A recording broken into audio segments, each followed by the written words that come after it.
Hi friends, ఎలా ఉన్నారు? ఈరోజు వీడియో ఏమిటంటే చూస్తున్నారు కదా, ఈ పొడి గరం మసాలా పొడి కనుక ఒక్క స్పూన్ వేసుకుని అలానే మీరు ఒక స్పూన్ అల్లం వెల్లుల్లి పేస్ట్ వేసుకున్నారంటే సూపర్ టేస్ట్గా బిర్యానీ అనేది రెడీ అయిపోతుంది. అలాగే వెజిటేరియన్ కర్రీస్ కానీ నాన్ వెజ్ కర్రీస్ కానీ ఏది చేసుకోవాలన్నా ఇది స్పూన్ కూడా అవసరం ఉండదు. ఇంత కొంచెం వేసుకున్నారు అంటే మీకు టేస్ట్ అనేది నెక్స్ట్ లెవెల్లో ఉంటుంది. అయితే ఇది ఎలా చేసుకోవాలో ఏమిటో ప్రాసెస్లోకి అయితే ఇంకా వెళ్ళిపోదాం. దానికోసం ముందైతే ఇగోండి ఇలా మసాలా దినుసులన్నీ హోల్ గరం మసాలా అంటారు కదా, మొత్తం అన్నీ చూడండి. ధనియాలు ఒక పెద్ద కప్పుతో హాఫ్ కప్, అంటే ఈ కప్పుతో కప్పు నిండా ఇక ఇంకా కాస్త ఎక్కువే ఉంటుంది. సో అది పూర్తిగా ఒక కప్పు. అలానే మరాఠీ మొగ్గ, ఇది ఈ చిన్న కప్పుతో కప్పుడు. లవంగాలు కాస్త ఎక్కువ క్వాంటిటీలోనే తీసుకున్నాను చూడండి, కాస్త ఘాటుగా ఉంటుందని. దీనికి దాల్చిన చెక్క ఇంకానేమో మరాఠీ మొగ్గ ఈక్వల్ క్వాంటిటీలో తీసుకోవాలి. అలానే దానికన్నా కాస్త ఎక్కువ ధనియాలు తీసుకోవాలి. ఇది షాజీరా. అలాగే ఇగోండి కాయ ఉంటుంది కదా, అనాసకాయ అంటారు కదా దాన్ని, ఆ కాయ. అలాగే జీలకర్ర, ఇది కూడా ఈ పువ్వు కూడా ఇది తక్కువే తీసుకోవాలి. ఇది ఎక్కువ వేసామంటే మొత్తం అంతా వేరే స్మెల్ వచ్చేస్తుంది కాబట్టి. నల్ల యాలికలు, మిరియాలు, యాలికలు, అలాగే ఈ పులావ్ పువ్వు, అదే స్టార్ అనాస్ పువ్వు అంటారు కదా అది.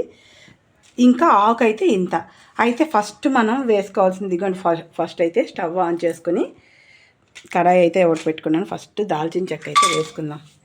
ఈ ఒక్క మసాలా గనక మనం చేసుకొని ఉంచుకున్నాము అంటే మనం బిర్యానీ కానీ లేకపోతే ఏదైనా నాన్ వెజ్ కర్రీస్ కానీ ఏది చేసుకున్నా కూడా ఈ ఒక్క పొడి వేసామంటే, ఒక స్పూన్ వేసామంటే టేస్ట్ అయితే నెక్స్ట్ లెవెల్లో ఉంటుంది. సో అందుకైతే ముందు ఇది బాగా వేయించుకుందాం. దాల్చిన చెక్క ఫ్రై అయిపోయింది కదా, దానిలోంచి అరోమా అనేది బయటకు వచ్చేస్తుంది. ఇప్పుడైతే లవంగాలు వేసేద్దాం, అలానే మిరియాలు కూడా వేసేద్దాం.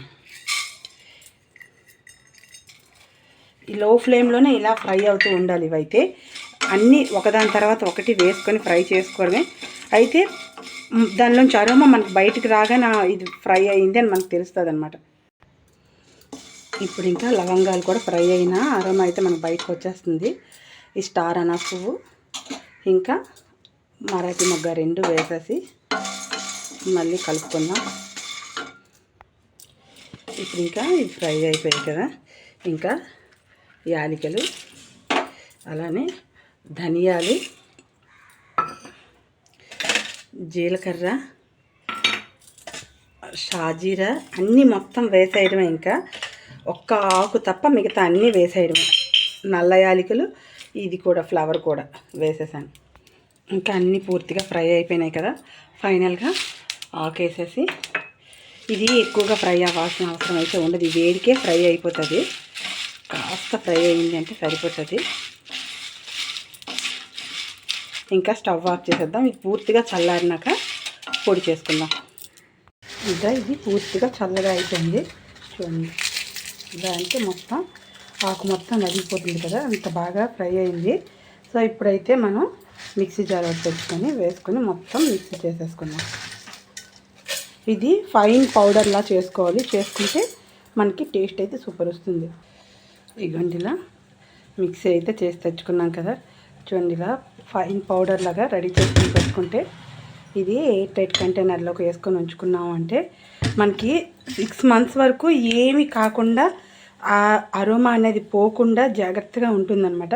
అయితే మనం ఉంచుకునే ఈ బౌల్ని బట్టి ఉంటుంది అనమాట. మనం ఇలా గాజు బౌల్లో ఉంచుకున్నాము అంటే అది మనకి 6 మాసాల వరకు ఉంటుంది. ఇది ఒక్క స్పూన్ ఇది వేసుకుని ఒక స్పూన్ అల్లం వెల్లుల్లి పేస్ట్ వేసుకున్నాము అంటే మనకు బిర్యానీ కూడా సూపర్ టేస్ట్ అయితే వచ్చేస్తుంది. ఈ ఒక్క పొడి ఉన్నది అంటే మీరు ఏ ఐటమ్ అయినా చేసే. ఓకే ఫ్రెండ్స్, ఈ వీడియో కనుక మీకు నచ్చితే లైక్ చేయండి, షేర్ చేయండి, సబ్స్క్రైబ్ చేయండి, ట్రై చేయండి, కామెంట్ చేయండి. Watch our channel Keerthi creatives.